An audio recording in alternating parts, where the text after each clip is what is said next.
L'actualité. Alexandre Moranville-Ouellet, 2 meurtres en 2 secondes, un ado trouvé coupable sur toute la ligne. Oui, il y a pas mal de procès de violence à arme à feu qui se passent à Montréal qui sont en train de se résoudre. La justice étant ce qu'elle est avec les délais des tribunaux. Jeunes criminels. Oui, avec des jeunes criminels, parce que quand je dis c'est un adolescent qui est trouvé coupable sur toute la ligne, on se comprendra que depuis l'histoire de ce meurtre-là, le 28 juillet 2022, lui avait 17 ans à l'époque. Il est rendu plus vieux, mais on peut quand même pas révéler son identité puisqu'il était mineur à ce moment-là. Et c'est un véritable guet-apens dans lequel il aurait amené les victimes dans cette histoire-là. Andrew Allen Anamba, 18 ans, et un adolescent de 17 ans qu'on peut pas nommer non plus. Donc 2 jeunes qui s'étaient fait transmettre la localisation GPS de leur assassin. À un certain moment donné, étaient censés le retrouver, l'embarquent dans la voiture et là, ils se font abattre d'une balle dans la tête à 1 seconde d'intervalle, les deux, alors qu'ils sont les deux assis en avant du véhicule, là, se font tirer par derrière par le passager qui malheureusement était là pour les abattre. Tout ça dans une histoire de conflit de vol de voiture. Richard. Une histoire de conflit, de vol de voiture et une vidéo humiliante d'un homme qui était le complice de l'assassin dans cette histoire-là. Un jeune homme là, du nom d'André Brian Diop Tenchieux qui, lui, s'était fait battre, déshabillé, filmé par les 2 jeunes hommes en question là, qui se sont fait tirer par la suite. Donc, il y aurait une histoire de vengeance, une histoire de vol de voiture. Je rappelle que tout le monde a 17-18 ans dans cette histoire. 17-18 ans, ouais. Ça arrive de plus en plus souvent, malheureusement. Justement, là, cette jeune fille qui a été tirée dans une auto parce qu'il y avait une chicane de famille. Là. Histoire folle qui est en train de trouver son dénouement. Là. Il va rester, évidemment, là...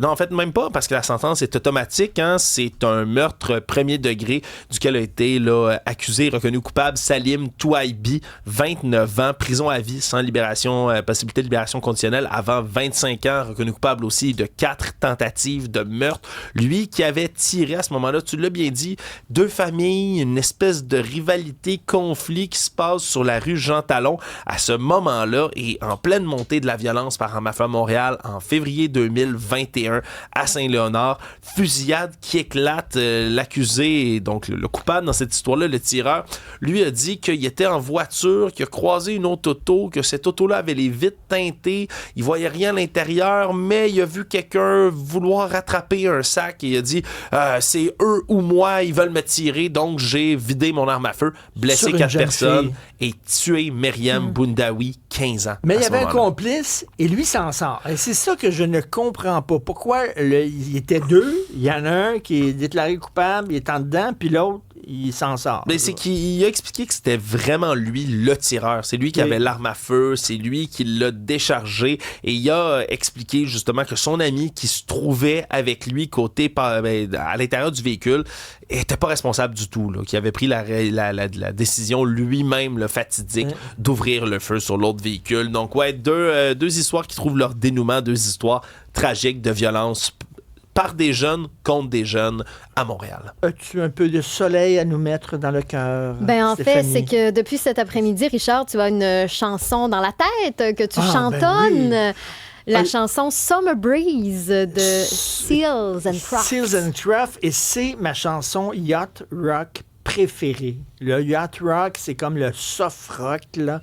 Je sais qu'il y a des gens qui rient de ça, mais j'aime ça, le petit soft rock. Puis tu chantais Summer même Breeze. ce que la guitare joue, là. On peut écouter un extrait. C'est bon.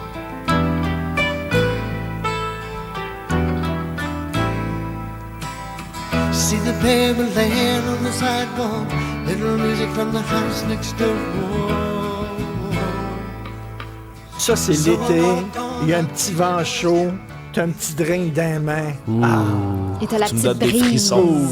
qui souffle sur ton Summer visage. breeze. Ben, t'avais ça en tête parce que Dash Croft, qui est la moitié de Seals and Crofts, et c'était la dernière moitié aussi.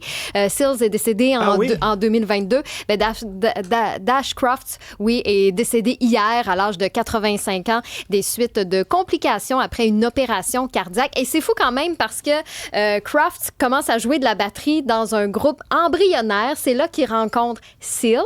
Et les deux se retrouvent un peu plus tard aussi dans les mêmes rangs du groupe Champs, qui avait aussi un énorme succès.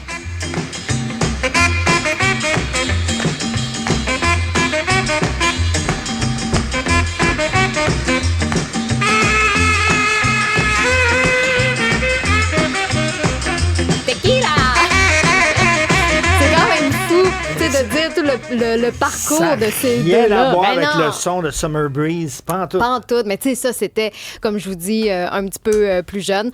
Donc, Dash Crafts qui est décédé. Sinon, ben, quoi faire en fin de semaine? Parce que là, je vous l'annonce, là, moi, je suis pas là demain.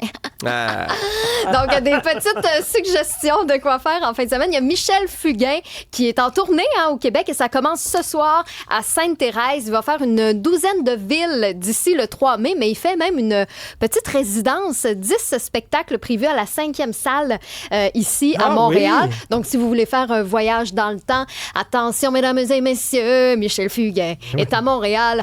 Ben, vous pourrez voir l'énergie du chanteur. Et je reste d'ailleurs à la Place des Arts parce qu'il y a l'événement aussi Indiana Jones et les aventuriers de l'Arche perdue, un ciné-concert, c'est-à-dire qu'on diffuse le film pendant que sur scène, on joue en direct la bande originale du film. En Donc, fin de semaine, ça? Oui, demain et samedi. Vous avez le choix de 2 représentations. Sais-tu qu'est-ce qu'il va y avoir en ciné-concert bientôt? Vas-y. Johnny Depp, là, avec les mains avec un couteau. Édouard aux mains d'argent. Qui va avoir un ciné-concert. Ah ouais. Quand même. Ben, je me souviens plus tant de la bande-annonce de ce film-là, mais j'étais allé... mais oui, merci, bande originale. Mais moi, j'étais allé voir Seigneur des Anneaux, évidemment. J'étais un fan fini en ciné-concert. C'était incroyable. Attends de voir Angelo, Fredo et Roméo en ciné-concert. Alors, pour d'autres nouvelles, allez sur le site et l'application cube.ca. Tequila!